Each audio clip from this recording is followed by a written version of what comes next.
इस छठ पूजा में करे इस मंत्र का जाप, मिलेगा सभी को व्रत का लाभ। तो आइए जानते हैं कौन सा है वो मंत्र जो इस बार दिलाएगा लाभ। मंत्र का उच्चारण एयुम अद्य अमुक गोत्रो अमुक नमहम मम सर्व पाप नक्षय पूर्वक शरीरारोग्यार्थ श्री सूर्य नारायण देव प्रसन्नार्थ श्री सूर्य षष्ठी व्रत करिष्ये। छठ व्रत कथा के अनुसार प्रियव्रत नाम के एक राजा थे। उनकी पत्नी का नाम मालिनी था। दोनों की कोई संतान नहीं थी। इस बात से राजा और उसकी पत्नी बहुत दुखी रहते थे। उन्होंने एक दिन संतान प्राप्ति की इच्छा से महर्षि कश्यप द्वारा पुत्रेष्टि यज्ञ करवाया। इस यज्ञ के फलस्वरूप रानी गर्भवती हो गई।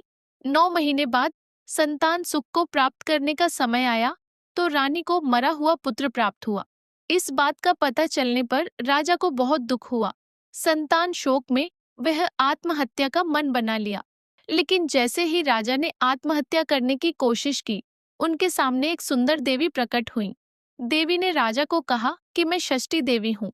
मैं लोगों को पुत्र का सौभाग्य प्रदान करती हूँ। इसके अलावा जो सच्चे भाव से मेरी पूजा करता है, मैं उसके सभी प्रकार के मनोरथ को पूर्ण कर देती हूँ। यदि तुम मेरी पूजा करोगे तो मैं तुम्हें पुत्र रत्न प्रदान करूंगी। देवी की बातों से प्रभावित होकर राजा ने उनकी आज्ञा का पालन किया। राजा और उनकी पत्नी ने कार्तिक शुक्ल की षष्ठी तिथि के दिन देवी षष्ठी की पूरे विधि विधान से पूजा की। इस पूजा के फलस्वरूप उन्हें एक सुंदर पुत्र की प्राप्ति हुई। तभी से छठ का पावन पर्व मनाया जाने लगा। छठ व्रत के संदर्भ में एक अन्य कथा के अनुसार जब पांडव अपना सारा राजपाट जुए में हार गए, तब द्रौपदी ने छठ व्रत रखा। इस व्रत के प्रभाव से उसकी मनोकामनाएं पूरी हुईं तथा पांडवों को राजपाट वापस मिल गया।